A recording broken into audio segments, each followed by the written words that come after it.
Hey everybody! Hey! Today we are talking about what television production, taught me about business.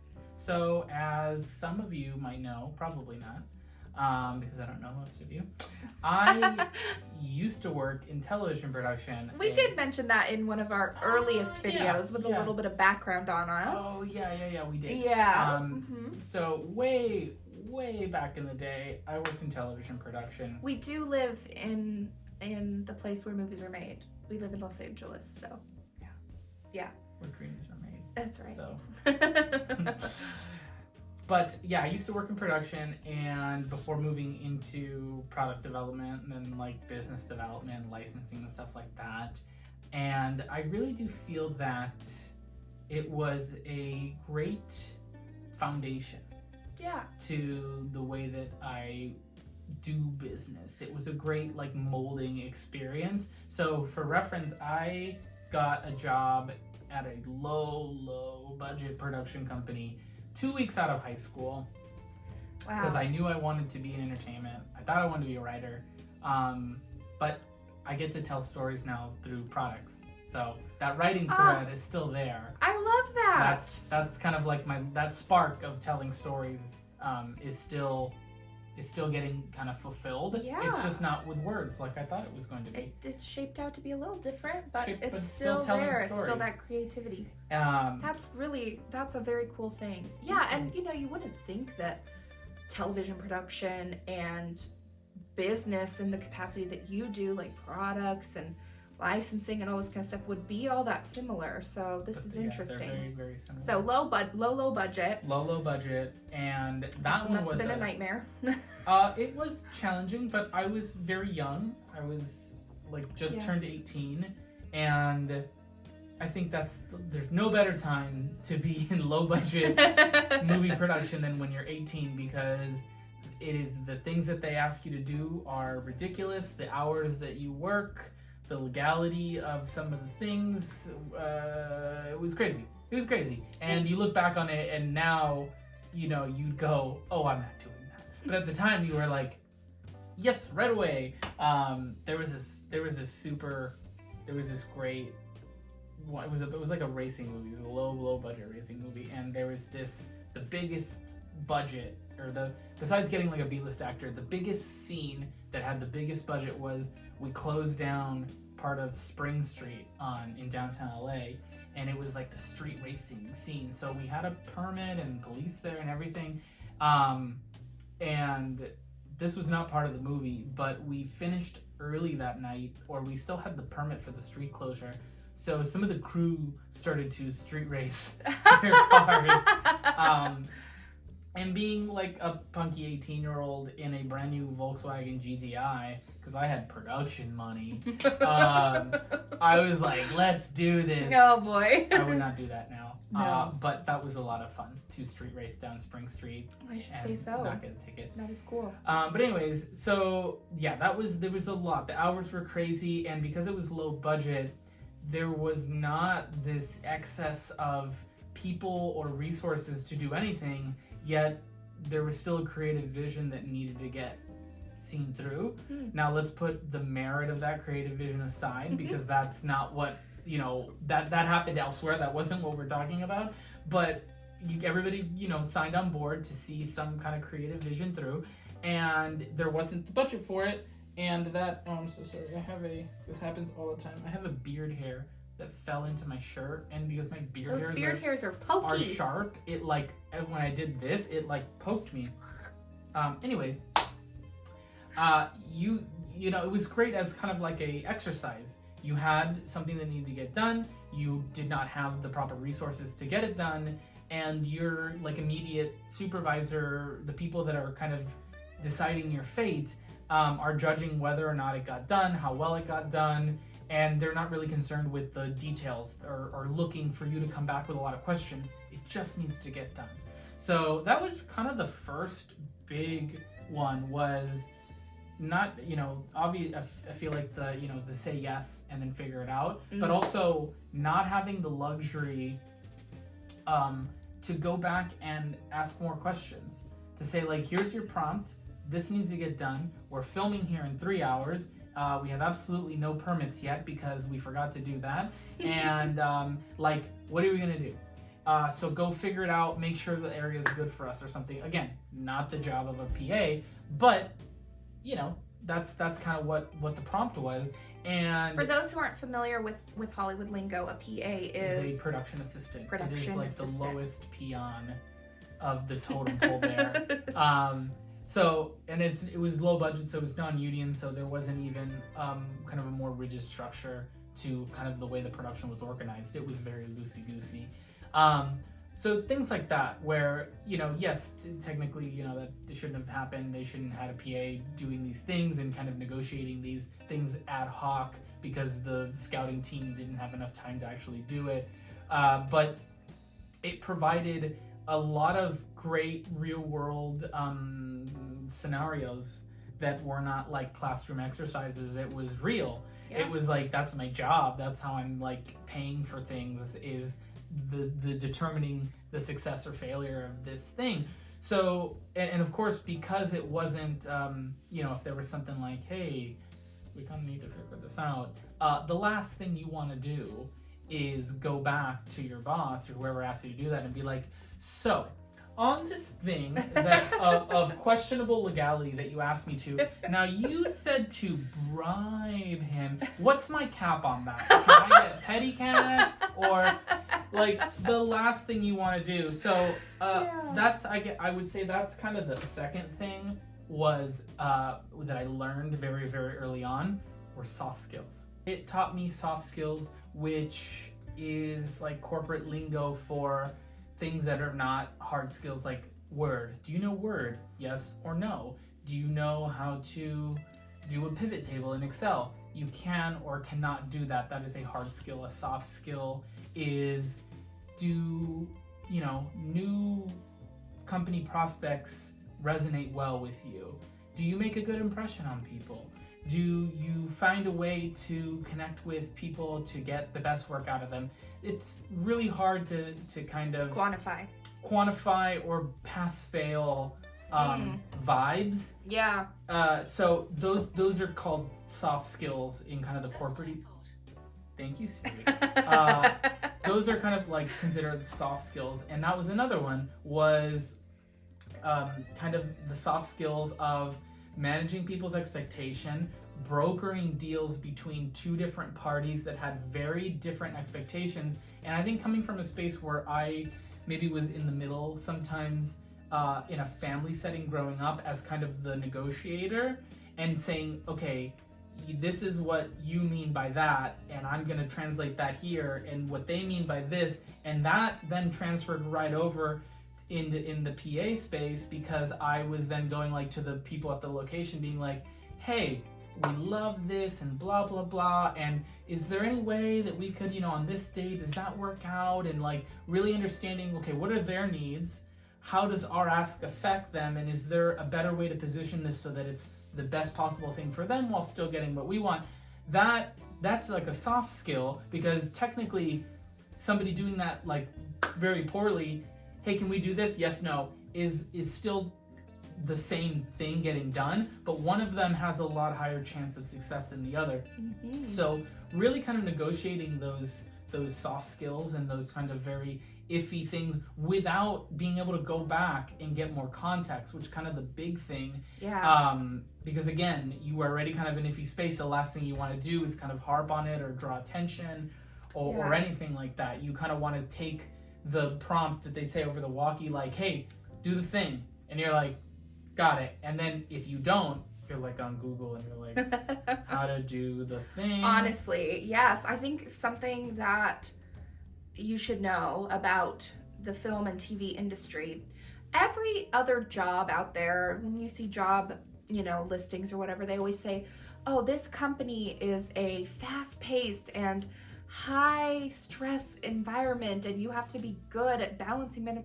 Yeah. That all seems like kindergarten stuff compared to working on a film set. Oh yeah. That is the crux and epitome of high-stress, fast-paced. You have no idea. Oh yeah, so a great example, fast forward a little bit, I'll come back, but fast forward to a phenomenal example I was working on this TV show at Nickelodeon, and I feel like by now, yeah, everybody's on other projects, so you can talk about it. Yeah, so it was called Bella and the Bulldogs. It filmed at Nickelodeon on Sunset. That's now apartment buildings. But I think it was the last show that filmed on Nick on Sunset before they closed. Nick on Sunset is it used to be the Earl Carroll Theater when it first opened. Then it was in Moulin Rouge for a while. At City Walk, there is a neon sign with a woman's face that says, "Through these portals past the most beautiful girls in the world," or something like that. That's from the Earl Carroll Theater that then became Nick on Sunset way later. You did a short about that. We did do a YouTube short about that. Hey, we're in Universal Studios recording a video coming out next week, but just wanted to show you a quick tidbit. People walk under this sign and might not know what it's from, with all the neon here being from different LA landmarks. This is from the Earl Carroll Theater. They also filmed the Chevy Chase show there. Super throwaway fact there. And Anyways, Nickelodeon stuff like the Amanda Show. Oh yeah, it started with Drake like and Josh, all that. Yeah, iCarly filmed there. So anyways, Bella and the Bulldogs. The parking lot was turned into this cheated for scale, about half-size football stadium, with one side filled with bleachers, and the other side is where all the cameras and stuff would go, right? So I would help out with the AD department on shoot days and do all of the paperwork and all of the kind of associated wrangling, staging, and setting as much as you could up to the union line that would go to the second assistant director on shoot days. And that is the name of the job, by the way. They are called second. He didn't stutter. That's called second There's the first AD. AD, there's the second AD, assistant director, and then there's the second. And generally the second, not third, is the one. Hollywood is full of weird little things. In a multi-camera setup where you have multi-cameras, and the difference between multi-cam and single cam on TV is if you can see the fourth wall ever, it's single cam. If you never see one wall of a set, that's multi-cam. Okay, way back in the day, it was 3-camera setup is what it was. It was, 1, 2, and 3, and it was kind of like a play, where all the walls kind of cheat out. Eventually, because shows got more complicated, they added another camera. That one was called the extra camera, and so to this day we have A camera, B camera, C camera, X camera, because that was the extra camera on 3-camera setup. Hollywood full of. We've always done it this way, which is why we do it. Anyways, second handle a lot of the background, and I would assist with a lot of that. And those were 300 people on the days where we were filling the stadium there. So anyways, we have this early episode in the season. Stands are full. We're doing a night shoot, so it's like Friday night. Across the street from Nick on Sunset is the Palladium, which has a concert going on. So sound is already kind of iffy. We have a huge helium balloon in the air as a diffuser. It's like a big helium balloon with lights in it, because you gotta cheat it for like stadium lights, drawing a lot of attention from Sunset Boulevard. And then what's on the other side of the street but the permit office for the city, like the city of Los Angeles permit office for filming is across the street looking down at Nick on Sunset. So we're getting ready. We've just done a rehearsal, and somebody comes up to the guard gate, and then the guard comes over to me and they said, "Hey, somebody from next door, they said like the offices wanted to talk to somebody." And of course, you don't bother any of the big people with these things. So I walk over as the PA, and I go, "Hey, what's going on?" And they go, "Oh, well, we're from the permit office for filming, and we issue film permits if you're going to film on location and anything like that." And I go, "Oh, okay, cool." And they go, "We noticed you're filming in the parking lot. Obviously you can film on the stage, but we just, because we happen to be staring down, looked it up, and you don't have a permit to film in this parking lot. And we're maybe 30 minutes from starting to film," which would, I guess, have filmed already in this football field that you built in the parking lot. Oh.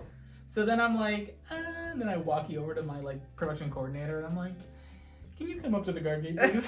and then they're like, so then, they have a little conversation, and then they come back to me, and they're like, okay, Nick, go across the street and get a permit. And I was like, well, what do I need to get a permit? Well, they'll tell you, just go. And I was like, okay, have I ever gotten a permit before? No. Is this the time to stop and say, I don't know how to do this? No, because the train's already moving, and you just start building that bridge as the train is moving and hope you make it to the other side, because there is too much moving. If we don't make the day, if we don't film what we need to in the day, we have to film another day, and that is an insane amount of money. So the show the must money go lost on, would be kind of thing. Horrible. This is another thing I learned: handling stress very well and keeping a cool head and being able to manage complex, nuanced situation while insane amounts of stress are coming down on you, because you're managing 300 people. If you don't make the day, it's costing the show like another $1 million or so to film another day of the same thing. Studio would be pissed. It would throw off the budget for the rest of the season. It's all hinging on me going over there and knowing exactly what to say and what to do to get a permit, not for a future filming date, for one that's going on Friday at 7:30 at night. Right now. Right in the moment. Right now. So I had a petty cash float, because as a PA you go and buy supplies and stuff, and so I had $3,000 in my pocket, and I was like, well, don't know what big studio shows charge for permits, but I hope it's not more than $3,000. So I went over, and again, that what do I got to do? How do I manage this situation? I have different stakeholders that have different priorities, and I need to make sure that the right outcome happens. And you have all this pressure going on. So I go over there, very nice, very apologetic. We talk through it. A little bit of Googling as I'm crossing the street over there. And we get a permit. We get a temporary permit for it was something like a month or something, while then the coordinator at a separate time on the following Monday was able to go and get one for the remainder of the show.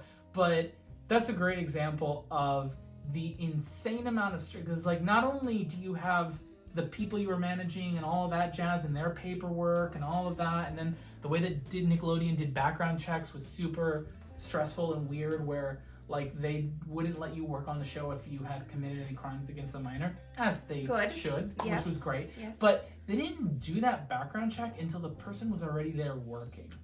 Not good. Not good. Not good. Not good at all. So I don't know if they're still operating that way, but I sure as hell hope not. They were in 2013, but didn't love that, because that put the responsibility on me and the second to do all of their paperwork, have them fill out a background check, then run that background check over to the company that was doing the background checks, have them essentially run for anything that would flag right away at the state level, and then 9 times out of 10 it would just come back fine.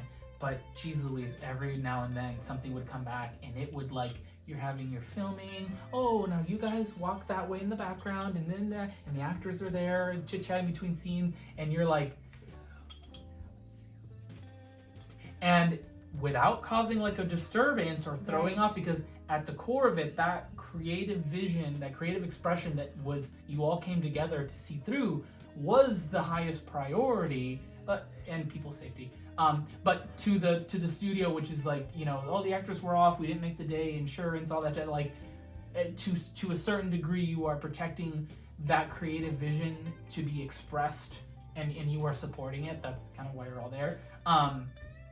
So you had to very skillfully and quietly be this person, they need to get their things, they need to walk, security needs to come and see them off the lot, and it needs to be done very quickly and very seamlessly, and that did happen a couple times. So all of that's happening. I'm sure, especially on those days, like you said, where there's 300 extra background actors on the set, so they'd be to fill those seats. Central casting would be pulling deep from the pool to fill all of those of seats. all ages, Exactly. So you have that normal amount of stress, and you're doing all the normal things. There's delays. They add new pages to the script. All the things that are taking up time. And then, because at any given moment, you could be throwing a curveball like that. Like, you guys don't have a permit to film here. There was another show I worked on that I'm not gonna say what it was, because I want to protect.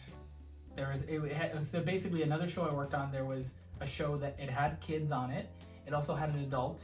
The adult was in a scene, pulling up in a car at the beginning of the scene. And this was at the beginning of the season, and I remember this story. And they're staging, they're blocking, they're doing their thing, and then one of the producers comes over to me, which I'm like, why are you talking to me? But I was like, yes, and he was like, so we just heard back, and then he's like, never mind. Oh, and then he goes to talk to the network executive, and then they come back to me, and they're like, okay, so you need to talk to the director, the actor, the adult there. Over break, he got like a 3rd strike DUI, and per the insurance of our show, he can't be behind the wheel of a motor vehicle when there are minors around. It doesn't matter that the car's not on. It doesn't matter that it's like the insurance will not let us have him behind a wheel because he's a 3rd strike DUI and there are minors there. And even the car is not even on. So or even if he's just has to drive the car a short distance.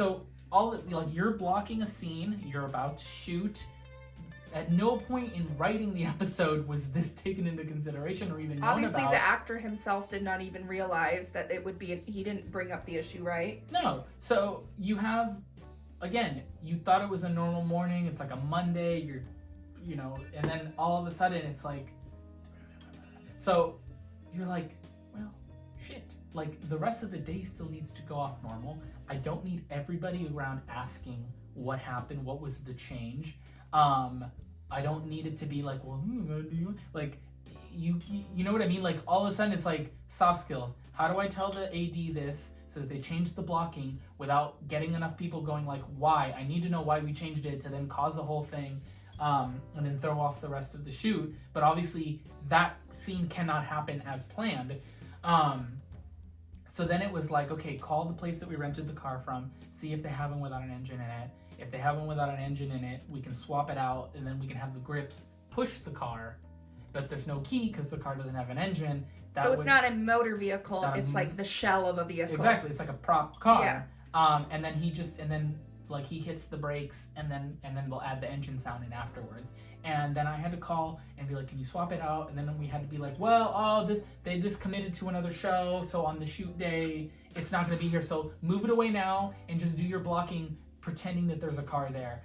And, we got it taken care of. But, in that moment, you don't want to be like, so, because he can't drive because of his DUI, what kind of, like, you just, you take it. If there's any questions, you Google it, you figure it out, you pull from context, and you move on because we have to keep the cadence of the production. I'm trying to think. Okay, so anyways, super long detour. I did the low budget, then I did reality, so I did Top Chef for a while, and that was more of the same, more of like crazy things to do, not enough time to do it. You're kind of iffy on some of the this or that, or what you should be touching or using and stuff, because like, oh, that's a union thing, but we're not a union show, so just do it kind of thing. It was a lot. But more refining of that, like managing expectations, being the negotiator, brokering a equitable outcome for everybody involved is kind of the name of the game, and then doing it under pressure. So reality was more of that, and then when I got to doing stuff at like Disney in live action, and then further down in Nickelodeon, it was that compared to the reality stuff and the low budget stuff was still a lot of work, but it was less like, oh, well, we don't have a location scout, so figure out how to do it. It was more of the like that. Curveballs would get thrown at you. They don't want to leave their dressing room, which I did have happen to me many times, and I never thought it would happen because I thought that was a fake thing. So like, what do they want? What are they trying to get at? Let me be the therapist as a PA and figure out what they are trying to get out of not coming out of their room. Ooh, remember that time you had to get special groceries for a special guest on one of the episodes? Oh my God. There's another show. I'm not going to tell you who it was, and I'm not going to tell you. Actually, you know what? Don't say who it is. No, you don't want to have their people. It was a. No, it's a show. It was a show. A show. It had with a special guest. It was a country music star. Yes. And that's all I'm going to say. Yes. They needed to have the mini Mountain Dew cans and red vines. Red vines, not a problem. No. Mini Mountain Dew, you would not believe the amount of searching I had to do in the Hollywood area to find a supermarket that had stupid Mini Mountain Dew. Wasn't it like also like diet or had to be in some kind of container or something? That was another one. Oh. It was a showrunner on another show I worked on that needed to have, and maybe, geez, there might be a slim chance that somebody watching this remembers who it is by this drink. It needed to be the Canada Dry Lemon Lime Seltzer. Did you know that Canada Dry made a lemon lime seltzer? Most people don't. I thought just ginger ale. But this was it needed to be in his fridge. Always. And when I'm telling you that at the time, there was one Smart and Final in Santa Clarita that carried it, I'm not exaggerating. So I would go from Hollywood and do like an extra run to Santa Clarita.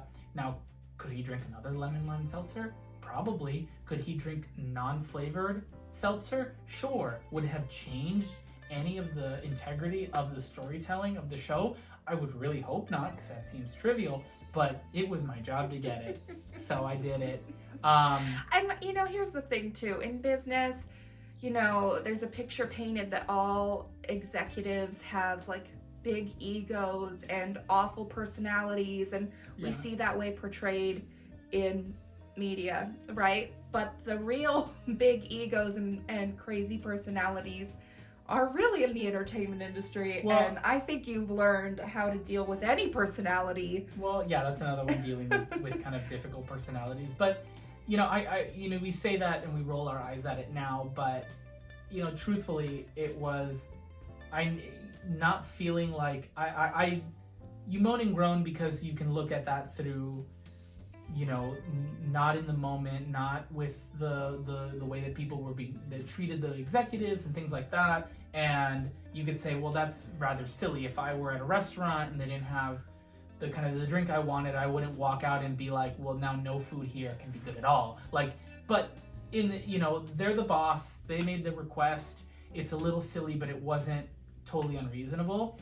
And you had to move past that and know that it was for the show to go on. And that was another one, not being above anything to say I'm better than that, I'm whatever.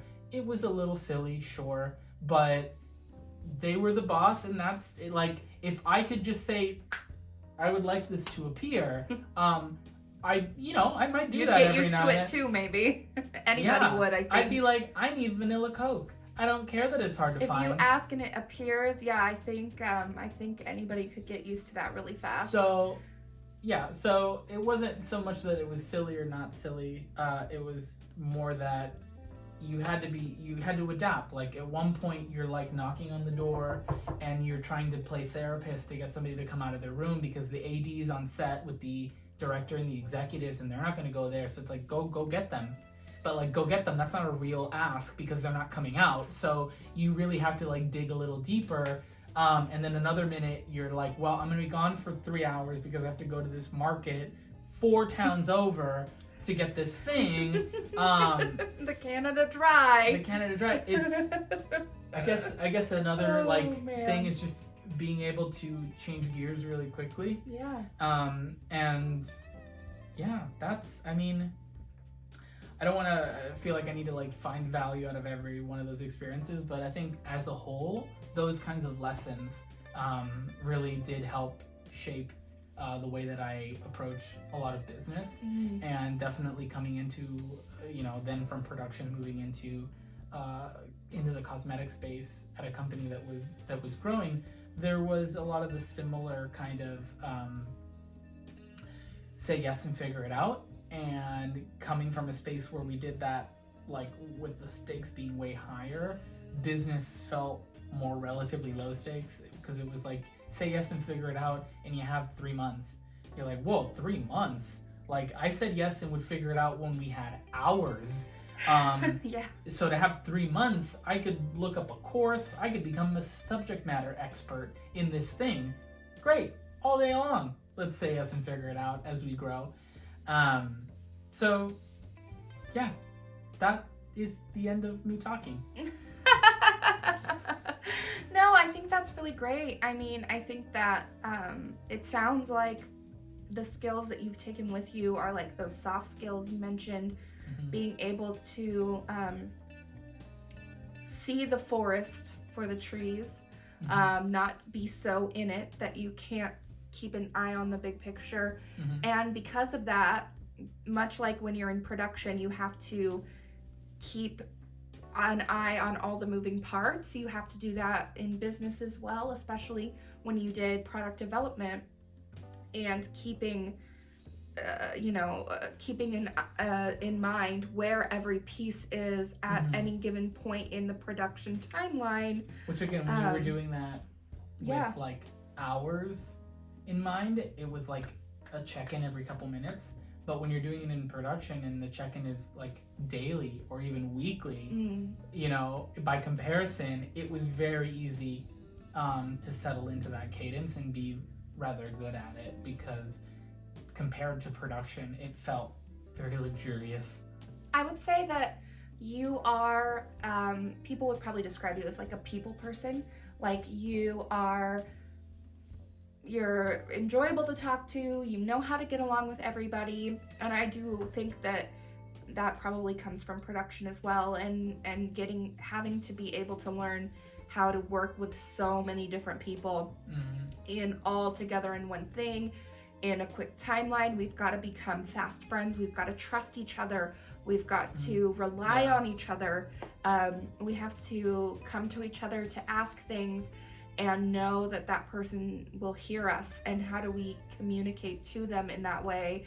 How do we bribe the guy or reason with the permit people or whatever it is that you need to do? How do you coax a sad star out of their dressing room? How do you be that person that anybody feels like they can talk to? And you are that person. You are, and I know that helps you in business, because you find a way to make connections with everybody that you come across, and I like that's being important. A bridge builder. Yeah, That's it translates down to so many different aspects, but at its core, it really is like putting